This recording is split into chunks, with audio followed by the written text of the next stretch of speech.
All righty, here we are with the new head football coach at La Follette Middle School, Jake Snyder. Jake, first of all, I want to welcome you to La Follette Middle School.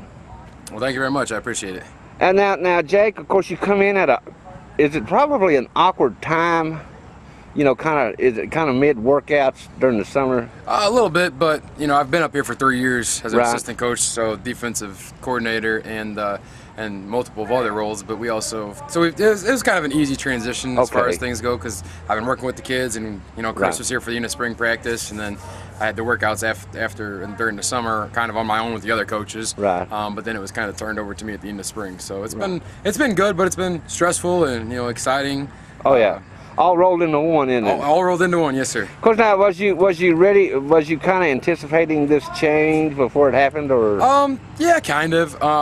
You know, I knew that Coach Honeycutt had some other interests that he wanted to do, and he had a new baby last fall, and I think that took a lot of his time. And Absolutely. And he wanted to spend more time with his family and get more involved in a few other things. So it was something that we talked about, and we both felt very comfortable with the transition. And I think he's probably happier now, and we're happy about the opportunity. Right.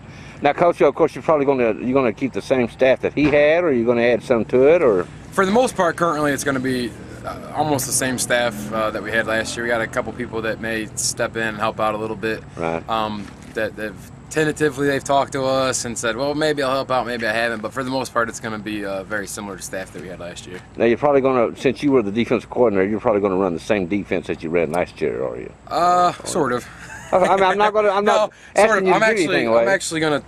It's actually gonna be a flip flop for me. I'm actually gonna be the head coach, but have more focus on the offensive side of the ball this year, which is something that I'm a little nervous about, but I'm excited. But the scheme will be the same, more or less, and defensively, it'll be very similar with a few tweaks, because the coaches that I've had have coached with me and know how I like it. But they're gonna add their own flair to it, and I've given permission for them to do that.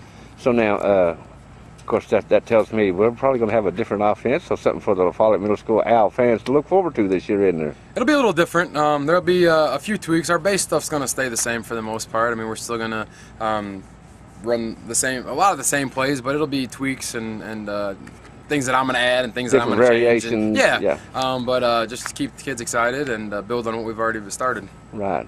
So now, how many kids have you got that you're anticipating?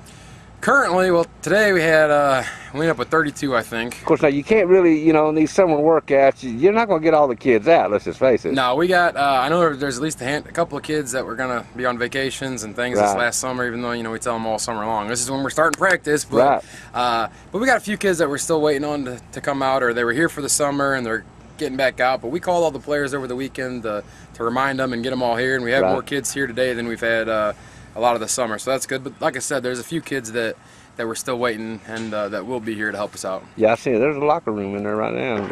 But now, okay, Coach, what's coming up for you as far as scrimmages go and everything? Well, we were kind of unable to secure a scrimmage, but we're going to play Jacksboro Jamboree next Thursday, and we're actually playing Eagleton. Yep. So that's the main thing on our agenda. You know, scrimmages are awesome and they're a lot of good work, but part of me didn't want to sacrifice a day of practice, and I thought we'd spend more time doing our own thing, and I thought that was going to help us out a little bit more there. So that's kind of our plan for that. So do you think scrimmages tell the coach a lot when you have them, or? Yeah, they most definitely do. They definitely do. But last year we had a scrimmage early on in the first week, and we went up to Williamsburg, and I don't know if we really got much out of it. Right. And with the Jacksboro Jamboree next week, I think that's almost a good enough of a measuring stick for us that we can use that and know what we need to know for. Yeah, Eagleton would probably be a good measuring stick for you guys. Yeah, it would. We played them last year in the first game, and they beat us by a couple touchdowns, something like that. And but it was an eye-opening experience. We went all the way down there, and they kind of gave it to us, but it helped us get ready for the rest of the season. So we're looking forward to playing them this year again in the Jamboree and build off of what happens in that. Alrighty. Well, Coach, we'll keep track of you, and once again, we welcome you, and thank you for taking the time to talk to us. All right, thank you so much. Appreciate it. All right.